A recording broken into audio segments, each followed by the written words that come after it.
नमस्कार। आप सुन रहे हैं द बॉलीवुड रेडियो और मैं हूं आपके साथ आकाश। दोस्तों, आज के इस पॉडकास्ट में किस्सा राजेश खन्ना का और लेकर चलेंगे आपको उस दौर में जब Rajesh Khanna back to back super duper hit फिल्मों की झड़ी लगा रहे थे। तमाम फ्लॉप फिल्मों के बाद आई शक्ति सामंता की आराधना के बाद राजेश खन्ना पीछे मुड़कर देखने को तैयार नहीं थे। आराधना, फिर दो रास्ते, फिर डोली और अब बंधन।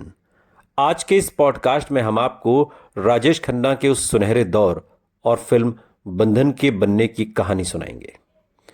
बंधन का निर्माण जीपी सिप्पी ने किया था और इसके निर्देशक राजेश खन्ना के करीबी दोस्त नरेंद्र बेदी थे।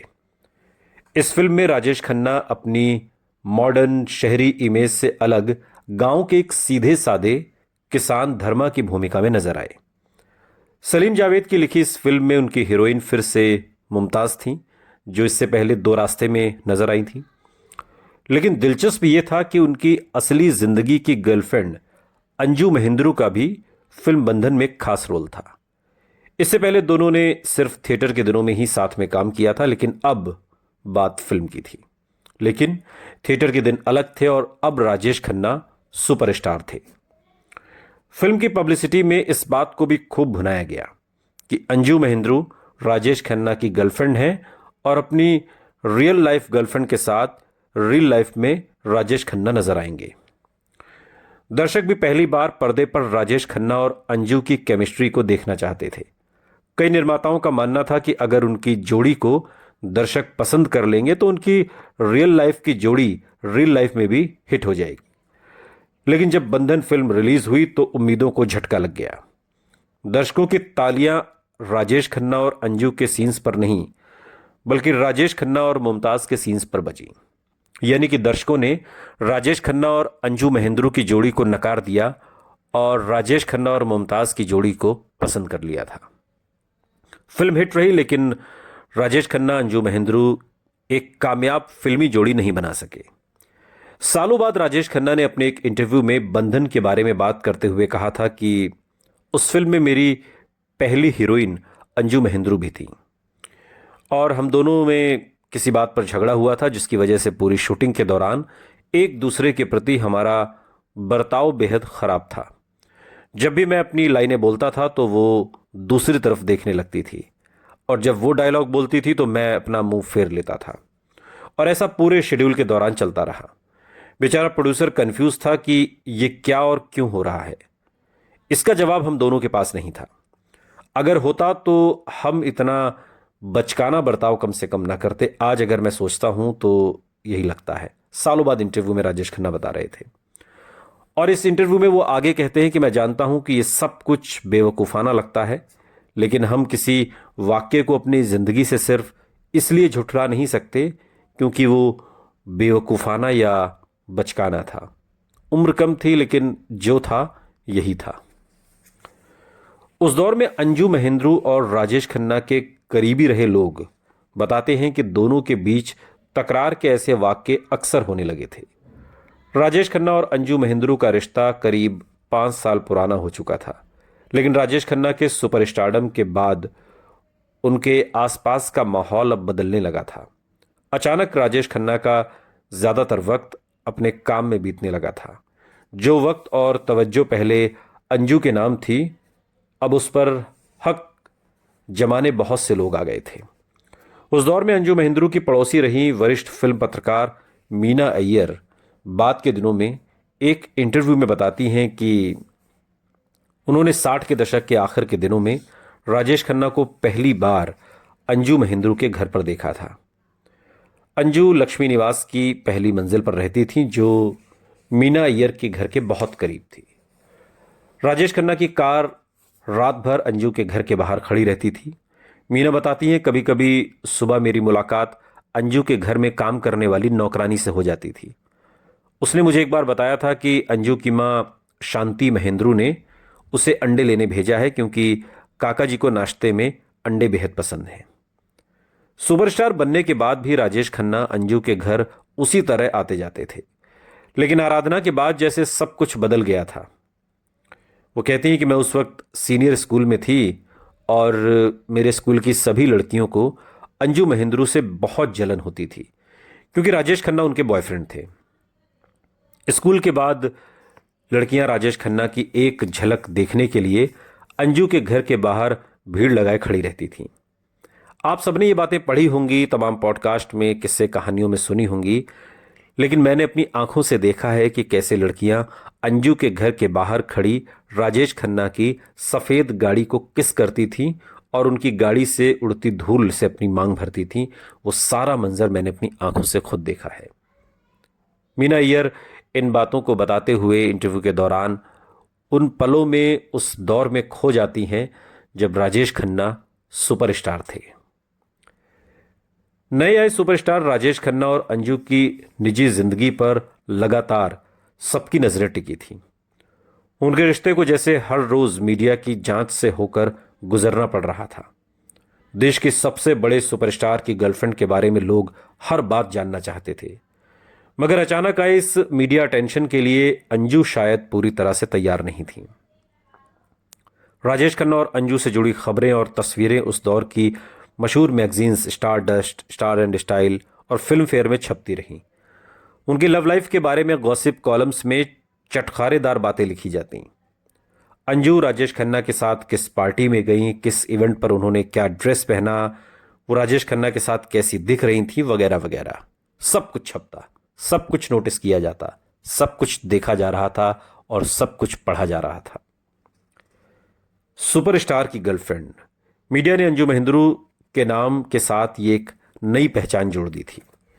ये वो पहचान थी जिसे पाने के लिए शायद उस दौर में देश की हर लड़की कुछ भी कर सकती थी। मगर क्या अंजू खुद इस पहचान से खुश थी?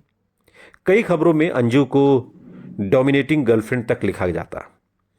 खुद हर रोज उनका सामना अपने प्रेमी का ध्यान अपनी तरफ खींचती लड़कियों से होता। अपने घर के सामने वो राजेश खन्ना की दीवानी फैंस को उनकी एक झलक देखने के लिए घंटों इंतजार करते देखती। ये सब घटनाएं कहीं ना कहीं उनके रिश्ते पर दबाव डालने लगी थीं। कुछ तो है जो बदल रहा था।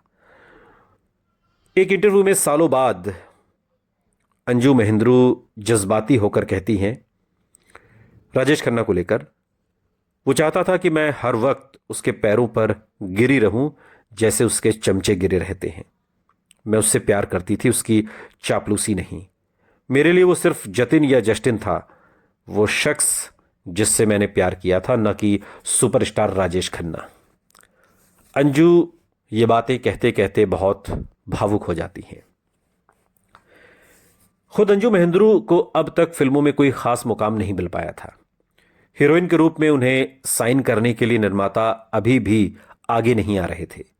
वहीं राजेश खन्ना के लगातार बढ़ते काम की वजह से शायद दोनों के पास साथ बिताने के लिए अब वक्त भी कम होने लगा था।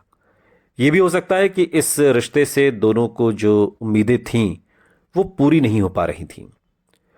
अंजू इस इंटरव्यू में आगे कहती हैं कि जितना मैं कर सकती थी मैंने अपना व्यक्तित्व, अपनी पहचान उसके मुताबिक ढालने की कोशिश की, उसे खुश करने के लिए। वो चाहता था कि मैं मॉडलिंग छोड़ दूं, वो भी उस वक्त जब मुझे काफी ज्यादा पैसे मिलते थे। मैंने छोड़ दी। लेकिन राजेश खन्ना को कुछ और ही चाहिए था।